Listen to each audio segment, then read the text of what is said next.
Hello everyone, कैसे हैं आप लोग। आई होप आप लोग अच्छे होंगे। तो दोस्तों आज हम बात करने जा रहे हैं उड़ीसा स्टाफ सिलेक्शन कमीशन की तरफ से जो 35 पोस्ट निकली है फूड सेफ्टी ऑफिसर की, उसके बारे में हम बात करेंगे कि कौन कौन सी एग्ज़ाम की स्टेज होने वाली हैं और कैसे आपको इस एग्ज़ाम के लिए अप्लाई करना है और ये इस एग्ज़ाम को देना आपके लिए बेनिफिशियल रहेगा कि नहीं, क्योंकि ये जो फूड सेफ्टी ऑफिसर की पोस्ट हैं ये बाकी पोस्टों से डिफरेंट है। तो इस बारे में हम देखेंगे।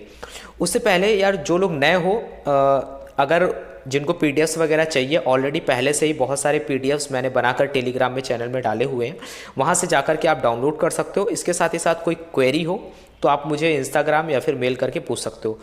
तो इससे पहले देख लेते हैं, मैं इसके बाद चलूँगा ऑफिशियल नोटिफिकेशन पर। ऑफिशियल नोटिफिकेशन से पहले थोड़ा सा यहाँ पर बात कर लेते हैं, जो 35 पोस्ट हैं उनका डिस्ट्रीब्यूशन किस तरीके से है।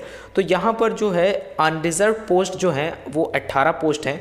18 में वुमेन के लिए जो है वो एक पोस्ट रिजर्व है।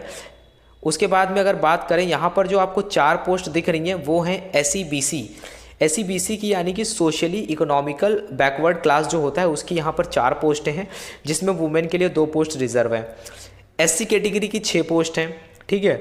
इसके बाद में बात करें एससी कैटेगरी के लिए 7 पोस्ट हैं, जिसमें वुमेन के लिए 1 पोस्ट जो है वो रिजर्व है। तो ये आप समझ गए होंगे। तो इसके बाद हम चलते हैं ऑफिशियल नोटिफिकेशन पे, वहाँ हम देखेंगे अच्छे से, और उसके बाद में हम ये देखेंगे कि आपके लिए इस पोस्ट के लिए अप्लाई करना सही रहेगा कि नहीं सही रहेगा, क्योंकि मैंने आपको बताया ये टोटली डिफरेंट है। यहाँ पर अब कोई भी आपकी जॉब सिक्योरिटी नहीं है, क्योंकि ये एक तरीके से टेम्परेरी कॉन्ट्रैक्ट बेस पे जॉब है, ठीक है। तो चलिए आगे ऑफिशियल नोटिफिकेशन पे चलते हैं और वहाँ डिटेल में समझते हैं इस जॉब के बारे में। तो जैसा कि आप देख पा रहे हैं, ये है उड़ीसा स्टाफ सिलेक्शन कमीशन की तरफ से निकाला गया नोटिफिकेशन, जो कि फूड सेफ्टी ऑफिसर के लिए निकाला गया है। जैसा कि आप देख पा रहे हैं यहाँ पर लिखा हुआ है 35 पोस्ट के लिए ये रिक्रूटमेंट है, लेकिन यहाँ पे जो मेजर चीज़ है जो आपको ध्यान रखनी है वो है कॉन्ट्रैक्ट बेसिस पे, यानी कि ये पूरी तरीके से कॉन्ट्रैक्ट बेसिस पे है और अंडर द किसके, कमिश्नर ऑफ फूड सेफ्टी, यानी कि जो कमिश्नर ऑफ फूड सेफ्टी होता है उसी के अंडर में ये पोस्टें निकाली गई हैं। जैसा कि मैंने आपको पिछले वीडियोस में, काफ़ी वीडियोस में बताया भी हुआ है जब मैं एफएसएसएआई के लिए पढ़ाया है, कि जो स्टेट होता है, स्टेट में जो भी एफएसओ का रिक्रूटमेंट होता है वो कौन करता है, उसका एफएसओ का अपॉइंटमेंट कौन करता है, वो करता है commissioner of food safety. Commissioner of food safety जो भी होता है स्टेट का, उसी के अंडर में सारी पोस्टें फिल करी जाती हैं, ठीक है। इसके साथ ही साथ यहाँ पे एक ऑफिशियल वेबसाइट दिया हुआ है जिस पे आपको विजिट करते रहना है, क्योंकि यहाँ पे एक इम्पॉर्टेंट नोटिस ये है कि date of activation of online application जो है, यानी कि जो ऑनलाइन एप्लीकेशन है उसका जो एक्टिवेशन लिंक है वो अभी जनरेट नहीं हुआ है। तो उसके लिए थोड़ा टाइम लगेगा, लेकिन आपको वेबसाइट पर जाना है, विजिट करना है और इसके टच में रहना है। और जैसे ही आएगा मैं टेलीग्राम चैनल पर भी डाल दूँगा, आप वहाँ पर जा कर के रजिस्ट्रेशन वगैरह कर सकते हैं जब भी स्टार्ट होगा।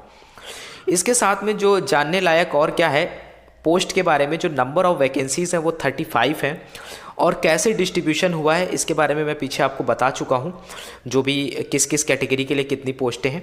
इसके साथ में जो भी रिलैक्सेशंस होते हैं एज को लेकर के, या फिर जो भी रिजर्वेशंस होते हैं वो अपने अकॉर्डिंग जो भी होते हैं गवर्नमेंट के रूल्स के अकॉर्डिंग वो आपको मिल जाएंगे। उसके बाद में अगर यहाँ पे दोस्तों सैलरी की बात करें तो स्केल ऑफ पे अगर बात करें तो उसके लिए जो भी चीज़ें हैं वो इसमें लिखी गई हैं, यानी कि ये जो रूल्स एंड रेगुलेशंस जो भी हैं उनके अकॉर्डिंग ही चीज़ें होंगी। बाद में आप क्लेम नहीं कर सकते हैं कि आप उनको फुल टाइम जॉब, आपको वो फुल टाइम जॉब पे रखें। तो पूरी तरीके से जो भी रूल्स एंड रेगुलेशंस होते हैं कॉन्ट्रेक्चुअल अपॉइंटमेंट के, वो सारे यहाँ पर फॉलो होंगे। इसके लिए आपको 16,800 रुपये पर मंथ ये पे करेंगे, ठीक है, फॉर फर्स्ट ईयर। उसके बाद में जितने टाइम के लिए भी रखना होगा वो उस हिसाब से आपका अगर कुछ इंक्रीज़ करना होगा करेंगे, लेकिन ये पूरी तरीके से कॉन्ट्रैक्ट बेसिस की जॉब है, उसी हिसाब से आप फिलअप करिएगा फॉर्म को। एलिजिबिलिटी की अगर बात करें तो एज जो है वो आपका 21 ईयर से कम नहीं होना चाहिए और मैक्सिमम जो है वो 32 ईयर होना चाहिए।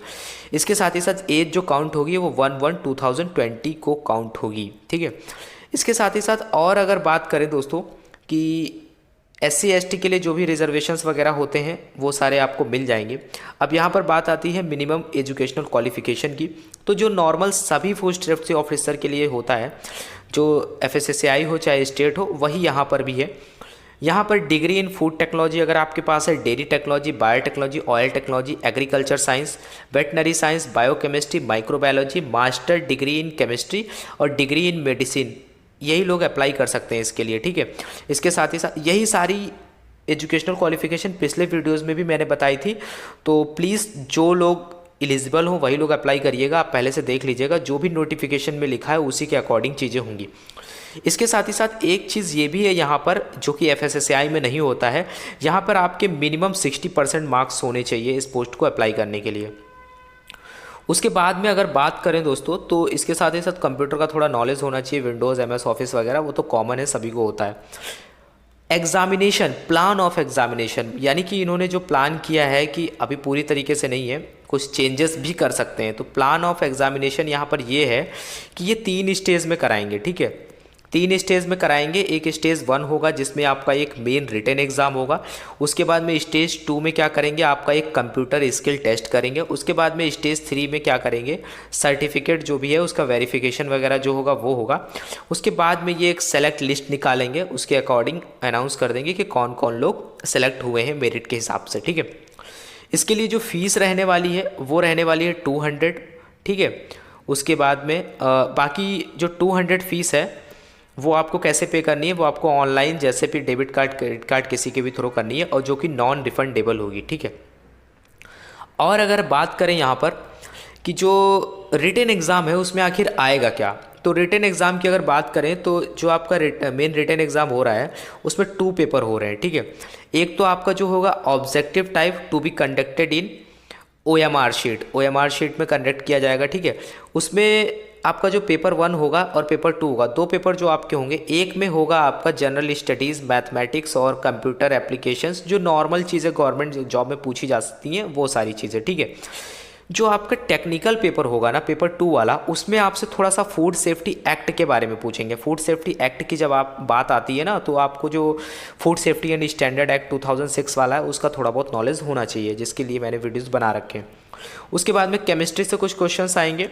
उसके बाद में आप देखेंगे कि यहाँ निगेटिव मार्किंग की अगर बात करें तो वो 0.25 जो आपका निगेटिव मार्किंग है, यानी कि अगर 1 मार्क्स का क्वेश्चन है तो उसमें आपका 0.25 मार्क्स जो है वो निगेटिव मार्किंग में कट जाएगा, ठीक है। उसके बाद में दोस्तों अगर बात करें जो आपका कंप्यूटर टेस्ट होगा तो वो 15 मार्क्स का होगा, ठीक है। वो क्वालिफाइंग नेचर का होगा, ठीक है। उसके बाद में यानी कि 15 मार्क्स होगा। उसके बाद में क्वालिफाइंग जो मार्क्स हैं वो 15 नंबर हैं, तो आप 15 नंबर अगर पा जाते हो तो आप क्वालिफाई कर जाएंगे। लेकिन अगर आपको सेलेक्ट होना है तो हर जगह आपको अच्छा मार्क्स गेन करके चलना होगा, तभी आप आगे कंसीडर किए जाएंगे। उसके बाद में जो सर्टिफिकेट वेरिफिकेशंस होगा वो सारी चीज़ें तो बात की हैं, जो भी डॉक्यूमेंट्स वेरिफिकेशन वगैरह होते हैं। तो यही था इसमें, और कुछ ज़्यादा कुछ बताने लायक नहीं है। बट जो लोग भी अप्लाई कर रहे हैं, जो लोग उड़ीसा से हैं वो लोग अप्लाई कर सकते हैं, बट जो लोग अदर स्टेट से हैं उनके लिए बहुत ज़्यादा बेनिफिशियल नहीं है। वो स्टेट छोड़कर जाते हैं, उसके बाद भी वहाँ पे जॉब सिक्योरिटी भी ना मिले। तो जो लोग उड़ीसा से हैं उनके लिए बेस्ट है, जब तक कुछ नहीं है तब तक वो लोग अप्लाई कर सकते हैं। बाकी यही था इस वीडियो में। बाकी अगर अदर कोई इन्फॉर्मेशन अगर आपको चाहिए तो आप मुझसे टेलीग्राम में पूछ सकते हैं। टेलीग्राम पे मेरे 2 ग्रुप हैं, वहाँ पर आप पूछ सकते हैं, ठीक है। तब तक के लिए thank you, have a nice day. मिलते हैं नेक्स्ट वीडियो में।